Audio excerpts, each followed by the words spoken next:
नमस्कार मित्रांनो, मी हेमंत देसाई ऑफिशियल या माझ्या यूट्यूब चॅनलमध्ये आपलं मनापासून स्वागत. आपल्या सगळ्यांना नवीन वर्षांच्या खूप खूप शुभेच्छा. 2026 हे वर्ष आपल्या सगळ्यांना आरोग्याचं आणि आनंदाचं जावं अशी मी इच्छा व्यक्त करतो. मला जे ट्रोल करतात, माझ्या विरोधात पातळी सोडून कमेंट्स करतात, त्यांनासुद्धा हे वर्ष सुखाचं जावं, सकारात्मकतेने आपण सगळ्यांनी जगायला पाहिजे असं मला वाटतं. राजकीय टीका करताना व्यक्तिगत निंदा नालस्ती आपण टाळली पाहिजे, पण अनेकांना हे जमत नाही, त्यांना जमावं अशी ही इच्छा व्यक्त करतो. आज बोलायचं आहे ते उद्धव ठाकरे यांच्याबद्दल, आदित्य ठाकरे यांच्याबद्दल. देवेंद्र फडणवीस नेहमी म्हणतात की मुंबईसाठी केलेलं एक तरी काम दाखवावं उद्धव ठाकरेंनी. मुंबई महानगरपालिकेसाठी काहीच केलं नाही त्यांनी. विकासाशी त्यांना काही देणं घेणंच नाही आहे असं देवेंद्र फडणवीस छाती बडवून सांगतात. दादांत खोटं बोलणं आणि विरोधकांना तुच्छ लेखणं ही त्यांची अंगभूत प्रवृत्ती आहे, हे आपण लक्षात घेतलं पाहिजे. मी आज तुम्हाला अनेक फॅक्ट्सही सांगणार आहे. केवळ देवेंद्र फडणवीस नाही, अमित साटम जे मुंबईचे भाजपचे अध्यक्ष आहेत, त्यांनी तर सांगितलं की उद्धव ठाकरे आणि राज ठाकरे यांचा जर महापौर मुंबईवर बसला तर तो खान होईल आणि त्यामुळे हिंदू मुस्लिम अशा प्रकारचं धार्मिक ध्रुवीकरण व्हावं अशी त्यांची इच्छा आहे. त्यांनी ही वाटेल ते आरोप केलेले आहेत आत्तापर्यंत उद्धव ठाकरेंच्या संबंधी आणि मुंबई महापालिकेसंबंधी. तिसरं नाव आहे ते आशिष शेलार, मुंबईचे माजी भाजपचे अध्यक्ष, आत्ताचे मंत्री आहेत ते. आणि ते काय म्हणाले ते बघा. त्यांनी एक कविता केली. तुमचा चेहरा बघून तुम्हाला भीती नाही ना वाटत, एकत्र येऊन पालिकेची तिजोरी नाही ना लुटणार. तुमचा चेहरा बघून तुम्हाला भीती नाही ना वाटणार, एकत्र येऊन पालिकेची तिजोरी नाही ना लुटणार, असं त्यांनी एक काव्य, रामदास आठवले यांच्या पद्धतीचं काव्य तथाकथित रचलं आहे. आणि उद्धव आणि राज ठाकरे यांच्याबद्दल त्यांच्या काय भावना आहेत त्या त्यांनी प्रकट केलेल्या आहेत. ज्या राज ठाकरेंशी त्यांची दोस्ती होती, त्या राज ठाकरेंचं जे नवं धोरण उद्धव ठाकरेंबरोबर जाण्याचं जेव्हा जाहीर झालं, त्या क्षणापासून आशिष शेलार यांनी राज ठाकरेंवरती दुगाड्या झाडायला सुरुवात केली. आणि राज ठाकरेंचे जे गुण होते ते त्यांना आता अवगुण वाटायला लागले. आणि मग संदीप देशपांडेही यांनी सुद्धा आशिष शेलार यांच्यावरती कविता रचली. हे गेल्या 5-6 महिन्यातल्याच गोष्टी आहेत. आणि आशिष शेलार हे स्वतः मी आशिष कुरेशी असंही नाव लावीन असं म्हणाले होते मुस्लिमांच्या एका कार्यक्रमामध्ये.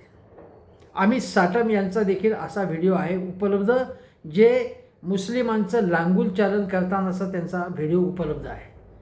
हे लोक उद्धव ठाकरे आणि राज ठाकरेंवरती वाटेल ती टीका करतात आणि ती त्या लोकांनी सहन करावी अशी अपेक्षा करतात. हे शक्य नाही आहे. एक सांगतो तुम्हाला की आशिष शेलार हे इतक्या काय म्हणतात चुकीच्या पद्धतीने टीका करतात. टीका करायला काहीच हरकत नाही, पण त्यांनी म्हटलं की लंडनच्या नालेसफाईची पाहणी करायला गेलेत का उद्धव ठाकरे तिकडे लंडनला. उद्धव ठाकरे लंडनला जातील, पॅरिसला जातील, स्वित्झर्लंडला जातील, तुम्हाला काय करायचं आहे? तुमचा संबंध काय? भारतीय जनता पक्षाचे लोक राहुल गांधी जेव्हा परदेश दौऱ्यावर जातात तेव्हा त्याच्याबद्दल वाटेल ते अभद्र गोष्टी बोलत असतात त्यांच्याबद्दल. आणि नरेंद्र मोदी सातत्याने दौऱ्यावरती असतात, त्याच्याबद्दल कुणीही काही बोलायचं नाही. ही यांची संस्कृती आहे, हे लक्षात घ्या. उबाठा नेत्यांना मुंबईशी काहीही देणं घेणं नाही. मुंबईचे आम्ही सेवेकरी आहोत असं आशिष शेलार म्हणतात. याच्यावरती लोकांनी विश्वास ठेवावा असं त्यांना वाटतं. आता एका पाठोपाठ एक उद्धव ठाकरे यांनी मुंबईसाठी काय केलेलं आहे हे सांगण्याची गरज आहे.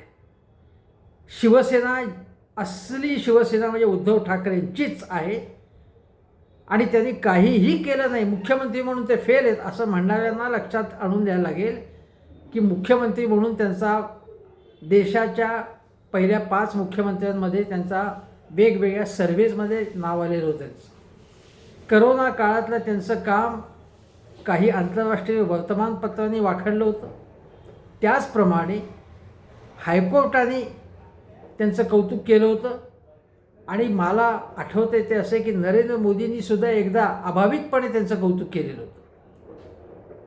पण भारतीय जनता पक्षाला मात्र कौतुकाचा एक शब्दसुद्धा उच्चारावासा वाटत नाही. उलट करोना काळामध्ये मंदिरं का उघडली नाहीत म्हणून बोंबाबोंब करत होते. रेमडेसिवीर इंजेक्शनचा जो साठा या लोकांनी करून ठेवलेला होता आणि त्यावरून ते उद्धव ठाकरेंवरती आरोप करत होते. पोलीस स्टेशनमध्ये जाऊन धिंगाणा घालत होते. हे भाजपचे नेते. हे लोकांच्या लक्षात आहे. करोनाच्या काळामध्ये या लोकांनी आपला जो फंड आहे भाजपवाल्यांनी तो पंतप्रधानांच्या फंडाला दिला आणि मुख्यमंत्री उद्धव ठाकरे होते त्यांच्या फंडामध्ये एकही छदामाही दिला नाही तरी. हे यांचं महाराष्ट्रावरचं प्रेम आहे. इतके क्षुद्र राजकारण करणारे हे लोक आहेत आणि मीडिया त्यांना घेऊन नाचते. गोदी मीडिया, सगळा मीडिया म्हणत नाही. काही लोक टीका करतात. टीकेसाठी टीका नाही. मी आता पॉईंट बाय पॉईंट सांगतो तुम्हाला. आता मुंबई महानगरपालिकेचा हा आजचा प्रश्न आहे आणि त्याबद्दल बोलणं आवश्यक आहे. मुंबई महापालिकेची वाट लावली ठाकरेंनी असा खोटा नाटा आरोप करणाऱ्यांनी लक्षात घेतलं पाहिजे की 1997 साली मुंबई महापालिकेवर शिवसेनेची सत्ता आली तेव्हा महापालिकेच्या अर्थसंकल्पात 600 कोटी रुपयांची तूट होती. त्याच्या अगोदर काँग्रेसचं वगैरे ते महापौर होते, त्यांची सत्ता होती. उद्धव ठाकरेंनी जे काही प्लॅनिंग केलं, जे काही नियोजन केलं, त्यानंतर 2022मध्ये मी सलगपणे सत्ता होती शिवसेनेची. बरोबर भारतीय जनता पक्षसुद्धा होता. मी यांनी काहीच केलं नाही असं म्हणताना आपणही ते तथाकथित अपयश असेल तर आपणही वाटेकरी होतो त्याच्यातलं. हे भाजपाला कबूल करायला लागेल पण ते कबूल करत नाही. पण उद्धव ठाकरेंनी ज्या तुटीचा जो अर्थसंकल्प होता, तुटीचं जे सगळं नियोजन होतं, 2022मध्ये बजेट 40,000 कोटींपर्यंत गेलं आणि मुदत ठेवी 92,000 कोटींपर्यंत वाढल्या उद्धव ठाकरे यांच्या मुंबई महापालिकेच्या. हे आपण लक्षात घ्या. आणि त्यामुळे यांनी त्यांचा कारभार दिवाळखोरीचा बिलकुल केला नाही. उलट मुंबईची महापालिका अधिक स्ट्रॉंग आर्थिक पायावरती मजबूत केली. कारण मुंबईचं शहर प्रचंड वाढतं आहे, लोकसंख्या वाढते, MMR रिजन म्हणतो आपण, आणि लोकांच्या अपेक्षा वाढल्या. त्या अपेक्षा पूर्ण करण्यासाठी तिजोरी भरभक्कम असली पाहिजे हे उद्धव ठाकरे यांनी जाणलं. त्यानंतर उद्धव ठाकरेंनी जरी महसुली तूट असली तरीसुद्धा 500 चौरस फुटापर्यंतच्या घरांचा मालमत्ता कर त्यांनी माफ केला, कायमचा माफ केला. आणि त्यामुळे अक्षरशः लाखो मुंबईकरांना दिलासा मिळाला. हे उद्धव ठाकरे यांच्याच मुंबई महानगरपालिकेने केलं, हे लक्षात घ्या. त्यानंतर हा जो लाभ झाला आहे त्याचा 16,14,000 निवासी फ्लॅटधारकांना फायदा झाला. 500 चौरस स्क्वेअर फीटापर्यंत ज्यांचं घर होतं त्यांना फायदा आलायचा. त्यानंतर त्यांनी अजून एक महत्त्वाचा धोरणात्मक निर्णय घेतला. उद्धव ठाकरे यांना आधुनिक तंत्रज्ञानाचं स्वागत करावं असं वाटतं आणि म्हणून त्यांनी महापालिकेचे जे वेगवेगळे टॅक्सेस द्यावे लागतात त्यासाठी फेऱ्या माराव्या लागू नयेत लोकांना म्हणून पेमेंट गेटवे, माय BMC 24/7 mobile app, net banking, UPI, debit credit card, payment valet, NEFT, RTGS अशा सर्व सुविधा उपलब्ध करून दिल्या. आणि मला माहिती आहे मुंबईमध्ये की मी स्वतः जाऊन जेव्हा टॅक्सेस भरलेले तेव्हा आता त्यांनी एक सेवा केंद्र सुविधा केंद्र सुरू केलेलं आहे प्रत्येक वॉर्डामध्ये. आणि त्यामुळे त्या सुविधा केंद्रामध्ये पटकन कामं तुमची होतात. अनेक बाबतीत ऑनलाईन कामं होतात, हे लक्षात घेतलं पाहिजे. त्यानंतर मुंबई महापालिकेने 92,000 कोटींच्या मुदत ठेवी का राखून ठेवल्या होत्या तर त्यामध्ये उद्या मुंबईवर कुठलंही संकट आलं, अगदी करोनासारखं संकट असेल किंवा काही असेल, भूकंप झाला, काही असेल, महापूर आला, 2005 साली महापूर आला होता बघा, तर त्यासाठी त्यांनी राखून ठेवल्या होत्या. आणि या काही महत्त्वाचे प्रकल्प म्हणजे उदाहरणार्थ गोरेगाव मुलुंड लिंक रोड हा रस्ता टोल फ्री राहिला तो या नियोजनामुळे. याच ठेवीमध्ये सागरी सेतू म्हणजे कोस्टल रोडसाठी 12,500 कोटी रुपयांची प्रोव्हिजन करून ठेवली होती याच ठेवींमधून. हे लक्षात घ्या. असे प्रोजेक्ट्स हाती घ्यायचे असतील महत्त्वाकांक्षी तर ठेवी मजबूत असल्या पाहिजे. तिजोरी महापालिकेची भरभक्कम असली पाहिजे. आज म्हणजे शिंदेंच्या काळात आणि आज फडणवीस मुख्यमंत्री असताना या दोन्ही काळात एकनाथ शिंदेच नगरविकास मंत्री आहेत. ही तिजोरी खाली केली जाते सातत्याने. आणि दुसरी गोष्ट म्हणजे सांडपाणी प्रक्रिया केंद्र असेल, जलशुद्धीकरण प्रकल्प, कचरा व्यवस्थापन, आरोग्य, वाहतूक अशा पायाभूत सुविधांसाठी, कर्मचाऱ्यांच्या पगारासाठी, निवृत्ती वेतनासाठी, पेन्शनसाठी वगैरे या ठेवी असणं आवश्यक आहे. मला आठवतं आहे की बेस्ट BST ही सेवा म्हणजे मी मुंबईत जेव्हा आलो 1978 मुंबईत राहतो आहे. मी BSTनीच प्रवास करतो आणि काही वर्षापूर्वी पण म्हणजे 6-8 महिन्यापूर्वी शिवसेनेची जेव्हा सत्ता होती म्हणजे शिवसेनेच्या हातात महापालिका होती त्यांनी काय निर्णय घेतला की 3 किलोमीटरचं जे अंतर असेल अगदी छोटं अंतर असेल तोपर्यंत 5 रुपयाचं तिकीट म्हणजे 5 रुपयाच्या तिकिटामुळे बघा 5 किलोमीटरसाठी फक्त 5 रुपये तिकीट होतं. 10 किलोमीटरसाठी फक्त 10 रुपयाचं तिकीट होतं. आणि त्यामुळे गोरगरीब आणि मध्यमवर्गीयांची प्रचंड सोय झाली होती. तुम्ही उदाहरणार्थ लालबाग किंवा परळहून दादरला 5 रुपयात जाऊ शकत होता तुम्ही. आता ते 10 रुपये झाले.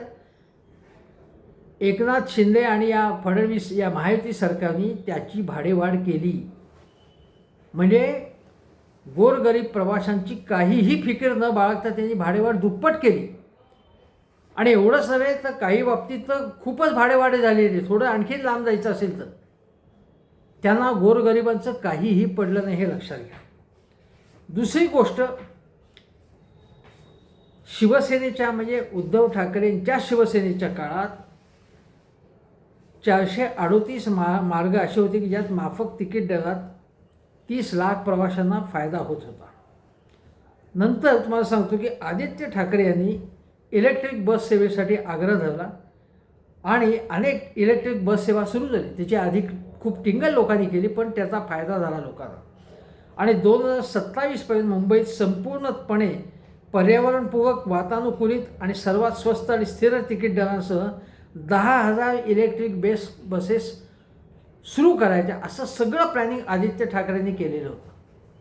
आदित्य ठाकरे म्हणजे त्यांची जेव्हा सत्ता होती आदित्य ठाकरे उद्धव ठाकरेंची तेव्हा त्यांनी या दिशेने पावलं टाकायला सुरुवात केली होती. तुम्ही आता कुठे वडाळ किंवा अन्य अनेक स्टेशनच्या इथे बघा ज्या छोट्याशा बसेस आहेत ज्या छोट्या अंतरासाठी इलेक्ट्रिक बसेस खूप मोठ्या प्रमाणात त्यांनी सुरू केल्या होत्या आदित्य ठाकरेंनी. मोठ्या बसेस इलेक्ट्रिक याच्यावरती आहेत पण सर्वच बसेस त्या करण्याचा त्यांचं प्लॅनिंग होतं. यांनी काहीही केलं नाही असं सांगणाऱ्यांना खूप काही केलं आहे असं ठासून सांगायला लागेल.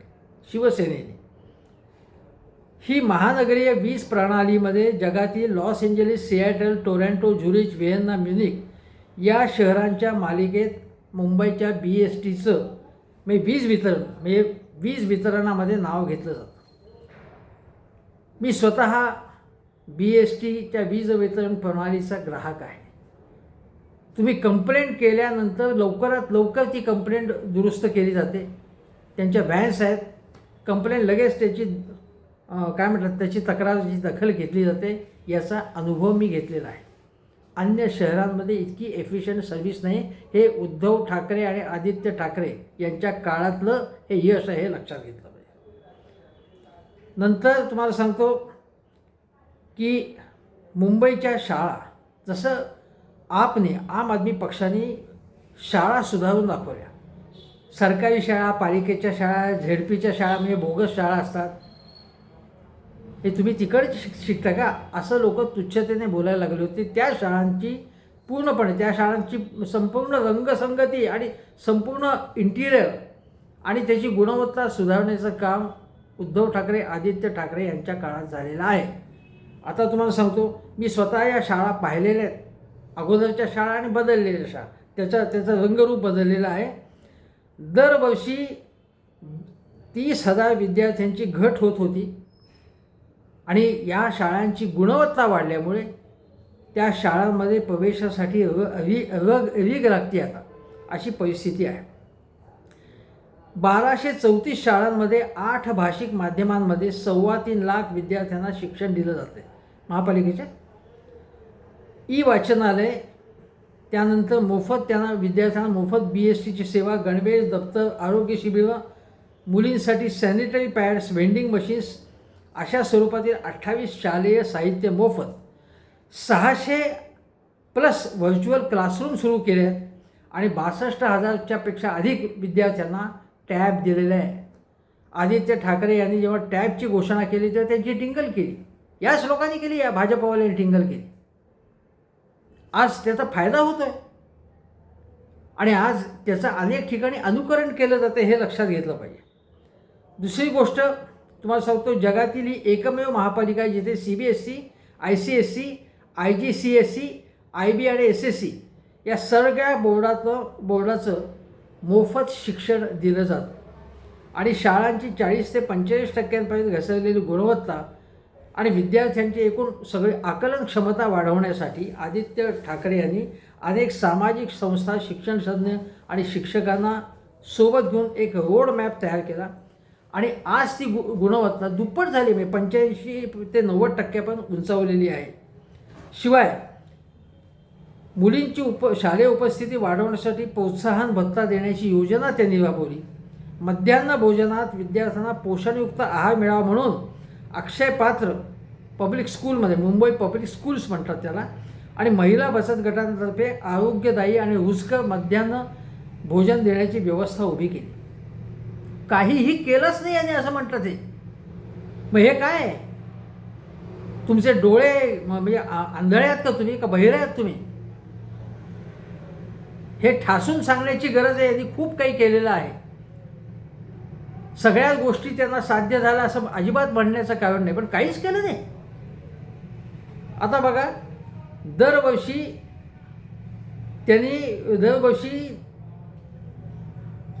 लाखो रुग्णांवर माफक दरात वैद्यकीय उपचार करणारी ही महापालिका कशी आहे हे बघा. त्यामध्ये मुंबई महापालिकेच्या 190 दवाखान्यात, 212 प्राथमिक आरोग्य केंद्रामध्ये 90% वैद्यकीय सेवा आणि 140+ जीवनावश्यक औषधं पूर्णपणे मोफत दिली जातात. इतकी वर्ष 1996-97 पासून यांच्याकडे महापालिका आहे. अनेक महापालिकेचे ठिकठिकाणी दवाखाने आहेत. आता एकनाथ शिंदेने जी अपरा दवाखाना योजना सुरू केली ती प्लॅन यांच्या काळात केलेली होती. त्यांनी सगळं श्रेय स्वतःकडे घेतलं. ही मूळ योजना ही उद्धव ठाकरे, आदित्य ठाकरे आणि त्यांच्या सरकारच्या काळातली होती ती, आणि त्यांची महापालिकेत सत्ता असताना सगळं श्रेय जे आहे ते स्वतःकडे घ्यायचं, दुसऱ्याला द्यायचंच नाही. मुळात कल्पना त्यांची होती ना, उद्धव ठाकरेंची. दुसरी गोष्ट बघा, मुंबई महापालिकेचं आरोग्य बजेट हे देशाच्या काही राष्ट्रीय आरोग्य बजेटपेक्षाही जास्त आहे, काही देशांच्या राष्ट्रीय आरोग्य बजेटपेक्षा जास्त आहे. नंतर भारतातील सर्वात स्वस्त पाणी पुरवठा करणारी मुंबई महापालिका प्रति 1000 लिटर पाण्यासाठी फक्त ₹3.50 आकारले जातात. लक्षात घ्या, हे कोणाच्या काळात झालेलं आहे? हे उद्धव ठाकरेंच्याच काळात झालेलं आहे. नंतर मुंबई महापालिकेने बांधलेले हिंदू हृदय सम्राट बाळासाहेब ठाकरे मध्य वैतरणा धरण हे जगातलं 9वं सगळ्यात वेगानं बांधलं गेलेलं धरण आहे. हे उद्धव ठाकरे मुख्यमंत्री झाल्यानंतर त्यांनी या धरणावरती वीज निर्मिती केंद्र उभारण्यासाठी मुंबई महापालिकेसाठी मार्ग सुकर झाला आणि मुंबईला एका विशाल धरणासह एक वीज निर्मिती करण्याची सोय झाली. हे विकासाचं काम नाही आहे? काय आहे मग? विकास फक्त फडणवीसांना करता येतो, मोदींना करता येतो, बाकीचे जण काय करतात मग? बघा, चीन किंवा जपानमध्ये नसलेलं आशियातील सगळ्यात मोठं जलशुद्धीकरण केंद्र मुंबई महापालिकेने उभारलेलं आहे आणि याने आव्हान दिलेले आहे की हे जलशुद्धीकरण केंद्र आहे जिथे प्रक्रिया केलेलं पाणी बिसलेरीच्या पाण्यापेक्षाही शुद्ध आहे.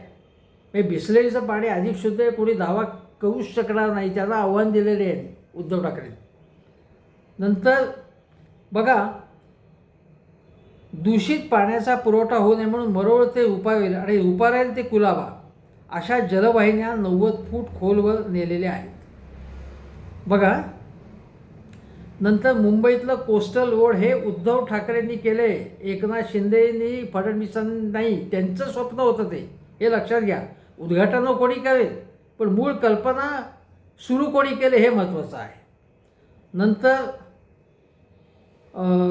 बघा, त्या जो सागरी कोस्टल रोड जो आहे त्यामध्ये उद्धव ठाकरे मुख्यमंत्री झाले तेव्हा कोस्टल रोडच्या कामाला गती मिळाली. अत्याधुनिक तंत्राचा वापर करून भारतातला पहिला समुद्राखालील बोगदा पूर्ण झाला. टनेल बोरिंग मशीनला मावळा हे नाव देऊन इंजिनिअरिंग क्षेत्रातलं अचाट काम मुंबईनं करून दाखवलं. अर्थात हे काम इंजिनियर्सने केले, असं कोणी म्हणत नाही की हे उद्धव ठाकरे आणि आदित्य ठाकरेंनी स्वतः केलं तिथे जाऊन. म्हणजे कधीकधी आपण भाजपच्या लोकांच्या बाबत वाटतं की मोदी स्वतः गेले पाकिस्तानमध्ये, तिथे त्यांनी सैनिक नव्हते, फक्त मोदी गेले आणि त्यांनी सर्जिकल ऑपरेशन केलं, सर्जिकल अटॅक केला. किंवा जी जी विकास कामं केली मेट्रोची, सगळं फक्त फडणवीस करत होते, एकटेच इंजिनियर तिथे होते. तसं उद्धव ठाकरे आणि आदित्य ठाकरे म्हणत नाही आहेत, पण त्यांचे फोटो आहेत त्या इंजिनियर्सबरोबर पाहणी करतानाचं, हे लक्षात घ्या. नंतर नरिमन पॉईंट ते दहिसरपर्यंतचं अंतर फक्त 20 मिनिटात पार करता यावं हे व्हिजन उद्धव ठाकरे यांचं होतं. कोस्टल रोडचं स्वप्न लक्षात घ्या तुम्ही. आणि समुद्री जीवसृष्टीला धक्का न लावता पर्यावरण तज्ज्ञांच्या देखरेखीखाली रिक्लेमेशन हे भरावाचं काम ते तसं झालं, कारण यांना पर्यावरणाची काळजी आहे. त्यात मोकळ्या जागा ठेवल्या, नंतर promenades, landscape gardens, amphitheatre zone, cycle jogging tracks या सगळ्याचं नियोजन करण्यात आलं. एकही पैशाचा भ्रष्टाचाराचा आरोप कोणालाही कोणी करू शकला नाही, केलाही नाही कोणी. हे उद्धव ठाकरेंच्या काळात झालं. कोविडचं काम तर माहितीच आहे लोकांना. नंतर त्या कोविडच्या काळातही वरळी शिवडी कनेक्टरचं काम सुरू केलं आणि अटल सेतू म्हणजे मुंबई ट्रान्स हार्बर लिंकचा पहिला गर्डर जानेवारी 2020मध्ये लॉन्च करून 82% काम अल्पावधीत पूर्ण केलं. सगळी कामं स्थगित केली, बंद केली. सगळे शटर, दुकानं होती ती यांनी शटर टाकून बंद केली उद्धव ठाकरे. सगळे प्रकल्प बंद केले. सगळ्या कामगारांना सांगितलं घरी जा तुम्ही. असे हे खोटे नाटे आरोप करतात. उद्धव ठाकरेंनी म्हणे सगळं बंद केलं. अरे कशाला बंद करतील, काय कारण काय त्याचं? करोनाच्या काळामध्ये गर्दी होऊ नये म्हणून काही कामं स्थगित करायला लागली होती. उगाचच करतील स्थगित काम, हे लक्षात घ्या तुम्ही. किती खोटं बोलतात हे भाजपवाले, शिंदेवाले, सगळे शिंदे सेनेवाले. आता दुसरी गोष्ट तुम्हाला सांगतो. हिंद माता परळ उड्डाणपुलांमधील कनेक्टर केवळ 2.5 महिन्यात पूर्ण झाला. नंतर 20 किलोमीटर लांबीचे LBS मार्ग आणि अंधेरी घाटकोपर लिंक रोडचं रुंदीकरण, शुद्धीकरण उद्धव ठाकरेंच्याच काळात झालं. घाटकोपर मानखुर्द उड्डाणपूल, नवी मुंबई, ठाणे आणि शिवमार्गावरील प्रवासात 25 मिनिटाची बचत झाली. नंतर डिले रोडचं काम सगळं खूप प्रॉब्लेम होता ते डिले रोडचं काम, पुलाचं काम त्यांनी पूर्ण केलं. नंतर मृणाल ते गोरे उड्डाणपूल, कोरा केंद्र उड्डाणपूल, 7 रस्ता ते महालक्ष्मी उड्डाणपूल या नव्या उड्डाणपुलांमुळे मुंबईतलं वाहतुकीची कोंडी कमी झाली, अराजक कमी झालं. 32 सार्वजनिक वाहनतळ, 91 ठिकाणी पे अँड पार्क हे मुंबईत त्यांच्याच काळामध्ये झालं. कोविडचं आपल्याला माहिती आहे की त्याचं WHOने सुद्धा कौतुक केलं होतं उद्धव ठाकरेंच्या कामाचं. त्याचे खूप तपशील देता येईल, ते मी सांगत नाही आता. कोविडचं काम त्यांचं सगळ्यांना माहिती आहे. कितीही यांनी खोटे नाटे आरोप केले आणि वेगळं नॅरेटिव्ह हे केलं. कोविडसाठी घराघरातल्या महिला, वयोवृद्ध माणसं, सर्वसामान्य माणसं उद्धव ठाकरेंनाच दुवा देतात, हे लक्षात घ्या. अनेक या भाजपमधले आणि एकनाथ शिंदेमधले टगे आणि मवारी लोक वाटेल ते आरोप करतात, पण उद्धव ठाकरे यांनी आपली पातळी सोडली नाही आणि ते फॅमिली मॅन म्हणून, कुटुंब प्रमुख म्हणून त्यांची प्रतिमा कायम आहे. यांनी कितीही आरोप करू, हे मुंबईमधल्या सामान्य लोकांना माहिती आहे. मराठी नाही, कोविडच्या काळात मराठी अमराठी कुठलाही भेद त्यांनी बाळगला नाही, बाळगलाच नाही. त्यांची ती संस्कृती नाही. परप्रांतीय मराठी सगळ्यांना सेवा दिल्या त्यांनी, हे लक्षात घेतलं पाहिजे. दुसरी गोष्ट म्हणजे मुंबई चेस द व्हायरस अभियान त्यांनी आक्रमकपणे पार पडलं. दारूदारी चाचण्या, शोध मोहीम वगैरे हे सगळं केलं. कोविडचं मी जास्त सांगत नाही, ते काम तर सगळ्यांना माहिती आहे. नंतर 725+ नवीन उद्यानं आणि खेळाची मैदानं, अत्याधुनिक ठिकठिकाणी नाट्यगृह, जलतरण तलाव, संयुक्त महाराष्ट्र दालन. ते तर बघा, ज्यांना संयुक्त महाराष्ट्राचा इतिहास माहिती करून घ्यायचा आहे, थोडक्यात माहिती करून घ्यायचं आहे, त्यांनी शिवाजी पार्क समोरच महापौर निवासाच्या जवळ जे आहे ते बघितलं पाहिजे. संयुक्त महाराष्ट्राचं दालन, तुम्हाला प्रेरणा मिळेल. आणि मुंबईतल्या मोक्याचा जागा, मैदानं, मिठागरं, कांदळवन, वृक्षसंपदा उद्यानं यावर गंडांतर येतं, तेव्हा त्याला हे विरोध करतात. विशेषतः आदित्य ठाकरेंनी आरेच्या वेळी केवढं मोठं आंदोलन त्यांनी केलेलं होतं आरेच्या वेळी. कारण मुंबईतल्या मोकळ्या जागा हे मुंबईची फुफ्फुस आहेत, ती कायम राहिली पाहिजेत असा त्यांचा आग्रह असतो. उद्धव ठाकरे, आदित्य ठाकरे, तेजस ठाकरे हे पर्यावरण प्रेमी आहेत, हे लक्षात घेतलं पाहिजे. नंतर वीरमाता जिजामाता भोसले राणीची बाग, तिथलं प्राणी संग्रहालय, ते त्याच्यामध्ये खूप सुधारणा यांनी केल्या. खूप नवीन गोष्टी, नवीन प्राणी आणले. पेंग्विनवरनं यांची टिंगल केली, पण पेंग्विनमुळे पर्यटक वाढले मोठ्या प्रमाणात. अत्यंत निगेटिव्ह पद्धतीने, क्षुद्र पद्धतीने टिंगल आणि टवाळी आदित्य ठाकरेंची केली. पण आदित्य ठाकरेंचं मला कौतुक वाटलं की ते अजिबात त्याच्यामुळे खचले नाहीत, चिडले नाहीत, त्रासले नाहीत. ते आपलं काम नेकीने करत राहिले. आदित्य ठाकरेंचं भविष्य अत्यंत उज्ज्वल आहे. ते अतिशय हुशार कल्पक आहेत त्यात, आणि ते पॉइंटेड, म्हणजे प्रत्येक गोष्टीला पॉइंटेड असं उत्तर देतात, मार्मिक उत्तर देतात, अभ्यासपूर्ण उत्तर देतात, संशोधन करतात ते. आणि त्यामुळे त्यांच्या वयाचे जे अन्य पक्षातले काही भंपक लोक आहेत, म्हणजे ती इतकी पोरकट आहेत आणि इतकी निर्बुद्ध आहेत की आदित्य ठाकरे त्यांच्या तोंडाला लागत ही फार चांगली गोष्ट आहे. दुसरी गोष्ट, एलिव्हेटेड नेचर वॉकवे मलबा हिलचा, हा मुंबईतला नाही तर देशातला पहिला एलिव्हेटेड नेचर वॉकवे प्रकल्प आहे. आणि ती आदित्याची कल्पना होती. आणि तो दाट झाडीतून तुम्ही जाता आणि अरबी समुद्राचं एक फार सुंदर दृश्य तुम्हाला तिथून बघायला मिळतं. नंतर तुम्ही दादरच्या चौपाटीच्या इथे गेलात तर तो जो सागरी समुद्र तुम्हाला जवळून बघण्यासाठी म्हणून ज्याला म्हणतात की सी व्ह्यूइंग डेक जो केला आहे तिथे आणि गिरगावला, तो बघण्यासारखा आहे, फार सुंदर आहे. आणि मी अनेकदा जातो, तिथे खूप गर्दी असते तिथे बघायला. आणि ही आदित्य ठाकरेंच्या कल्पनेतून हे आलेलं आहे पुढे. अशा अनेक गोष्टी झालेल्या आहेत. मुंबईत गोरेगावात देशातलं पहिलं मँग्रोव्ह पार्क, कांदळवन उद्यान हे केलेलं आहे. आणि 11,000 हेक्टरपेक्षा अधिक कांदळवन क्षेत्र त्यांनी संरक्षित केलेले, हे लक्षात घ्या तुम्ही. ही अत्यंत महत्त्वाची गोष्ट केली. नंतर जो माहीम किल्ला आहे त्याचं पुनरुज्जीवन आदित्य ठाकरे यांच्या पुढाकाराने झाले. त्याचप्रमाणे मुलुंडमधलं महाकवी कालिदास नाट्यगृह, त्याचं आधुनिकीकरण झालं आणि ते सेवेला मुंबईकरांच्या रुजू झालं.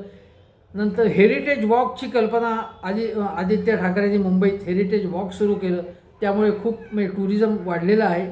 नंतर मुंबई 24/7, म्हणजे रात्रीसुद्धा मुंबई उघडी असावी, लोकांना रात्री फिरता यावं, त्यांना खाण्यापिण्याची सोय असावी. तेव्हा त्यांची टिंगल कोणी केली होती? आशिष शेलार प्रभूतींनी टिंगल केली होती की त्यांना नाईट लाईफ पाहिजे म्हणून. आणि आता त्यांनीच त्याची पॉलिसी अनाऊन्स केलेली आहे आता. म्हणजे किती हे क्षुद्र आहेत लोक बघा. दुसऱ्यांनी केलं तर त्याच्यावरती भलतेच आरोप करायचे. आणि जगात ठिकठिकाणी आहेत आता अशा प्रकारच्या सोयी.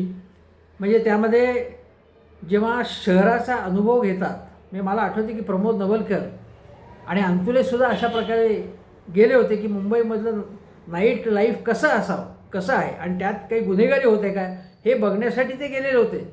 त्यावेळेचा काळ वेगळा होता. पण आता सुरक्षितरित्या रात्रीचं जीवन तुम्हाला जगता आलं पाहिजे.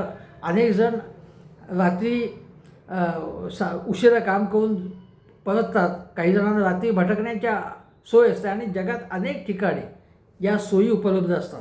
तर हॉटेल्स, कॅफे निवांत आणि सुरक्षित जागा असल्या पाहिजेत, हे आदित्य ठाकरेंचं विजन होतं. नंतर 2017पर्यंत मुंबईत डेली 10,000 मेट्रिक टन इतका कचरा गोळा केला जायचा. हां, म्हणजे बघा 100 रणगाड्यांच्या वजना इतका आवाढव्य होता. आता गृहसंकुलं सेवाभावी संस्थान तज्ज्ञांना एकत्र करून एका वर्षात कचऱ्याचं प्रमाण 10,000 मेट्रिक टनावरून 6,500 मेट्रिक टनांवर कमी करण्यात यश मिळवलं. हे सगळं आदित्य ठाकरे यांनी त्यासाठी इनिशिएटिव्ह घेतला. मुंबईत साचणारं पावसाचं पाणी समुद्रात फेकण्यासाठी इर्ला, हाजी अली, लवग्रोव्ह, ब्रिटानिया, क्लिव्हलँड, गजदरबन अशा 6 पंपिंग स्टेशनमधनं 75,000 दशलक्ष लिटर पाण्याचा निचरा करण्याची व्यवस्था त्यांनी केली. आणि अशा प्रकारे अनेक गोष्टी या उद्धव ठाकरे आणि आदित्य ठाकरे यांनी केल्या. म्हणजे त्याच्यामध्ये शिक्षण असेल, आरोग्य, स्वच्छता म्हणजे कचरा निर्मूलन असेल, पाण्याची पिण्याचं पाणी वाढवण्यासाठी सोयी असतील, पर्यटनाच्या सोयी असतील, या सर्व प्रकारच्या सोयी करण्याचं काम, विजेचं काम असेल, हे उद्धव ठाकरे, आदित्य ठाकरे यांच्या काळात झालेलं आहे. कोणाचंही काम संपूर्णतः 100% त्यांच्या डोक्यात जे असतं, त्यांची जी विजन असते, 100% जगात कुठेही कोणीही पूर्ण करू शकत नाही. पण त्यांनी मोठ्या प्रमाणात कामं केलेली आहेत. काही कामं राहून गेलेली असतील, त्यावरती तुम्ही टीका करा. काही कामात त्रुटी असतील तर त्याच्यावर टीका करा. काहीही केलं नाही असं म्हणणं हा धादांत असत्य प्रचार आहे, बोगस प्रचार आहे. तुम्ही स्वतःला शहाणे समजता, दुसऱ्यांना मूर्ख समजता आणि स्वतःला देशभक्त, दुसऱ्यांना देशद्रोही समजता. हे अत्यंत चुकीची गोष्ट आहे.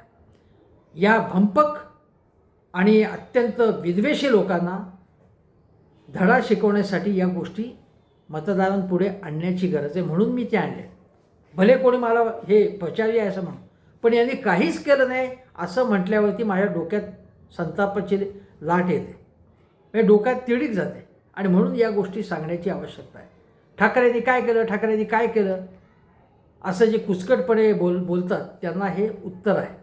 या संबंधीचं सगळी माहिती उद्धव ठाकरे, आदित्य ठाकरे यांनी लोकांच्या पुढे मांडलेली आहे.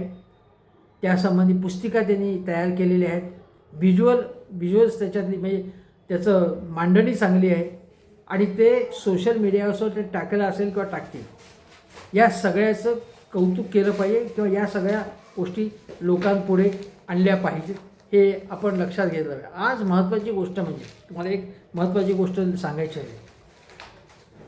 मुंबईतला 99% विकास निधी मुंबईचा हा फक्त सत्ताधारी पक्षाच्या लोकांनी दिलेला आहे, 99%. आणि विरोधी पक्षाच्या म्हणजे उद्धव बाळासाहेब ठाकरे असतील, शरद पवारांचा पक्ष असेल, काँग्रेस असेल, यांना जवळजवळ पैसाच दिला नाही विकास निधी. ही बातमी इंडियन एक्सप्रेसनी सविस्तर छापलेली आहे. मग हे किती कपटी लोक आहेत हे लक्षात घ्या. विरोधकांना जो अधिकृतपणे पैसा द्यायला पाहिजे होता त्याचा छदामाही द्यायचा नाही आणि हे काहीच करत नाही असं म्हणायचं. सगळ्या ठिकाणी जाहिरातीचा मारा करायचा, सगळी मीडिया हाताशी जाऊन त्याच्यावर प्रचाराचा मारा करायचा आहे. एक अत्यंत भंपक त्यांचा जो तरुण प्रवक्ता आहे तो वाटेल ते बोलतो. मी इतका त्याला कोणीतरी लिहून दिलेलं असतं, तो बोलले असं पोपटासारखा बोलतो. असले लोक आहेत त्यांना एवढं फुटेज मिळतं सगळ्या चॅनेलमधनं आणि विरोधकांना स्पेस दिली जात नाही. जाहिराती त्यांच्याकडे पैसा कमी, जाहिराती कमी, त्यांच्या सगळ्या मीडिया यांच्याच हातात आहेत. सर्व प्रकारची माध्यमं, सर्व प्रकार म्हणजे पैसा यांच्याकडे आहे. सरकार यांचं आहे, केंद्रात आहे, राज्यात आहे. बिनविरोध निवडून आणतात लोकांना, माणसं फोडतात वाटेल तशी. इतका म्हणजे ज्याला म्हणतात की इतका कपटी व्यवहार यांनी केलेला आहे, इतकी पापं यांनी केलेली आहेत की ज्याचं नाव ते, त्याबद्दल बोलावंच लागेल. पण मुंबईतल्या मराठी लोकांनीच नाही, सगळ्या मुंबईतल्या नागरिकांनी हे सगळं लक्षात ठेवलं पाहिजे की उद्धव ठाकरे यांच्या शिवसेनेने काय काय केलेलं आहे. काहीही केलं नाही हे 100% खोटं आहे, भरपूर केलेलं आहे. आणि हे ढोल जास्त बळवतात थोडं काम करून, हे लक्षात ठेवा. हे महायुतीवाले अत्यंत बदमाश आहेत, कपटी आहेत, डोंगी आहेत आणि भ्रष्ट देखील आहेत. यांच्या भ्रष्टाचाराचा पाढा देखील एकदा वाचायला लागणार आहे महायुतीचा. तुर्तास एवढंच. हेमंत देसाई ऑफिशियल हा माझा यूट्यूब चॅनल जरूर बघा. शेजारचं बेल आयकनचं बटन दाबा आणि माझा व्हिडिओ जास्तीत जास्त प्रमाणात शेअर करा ही विनंती करतो आणि इथेच थांबतो.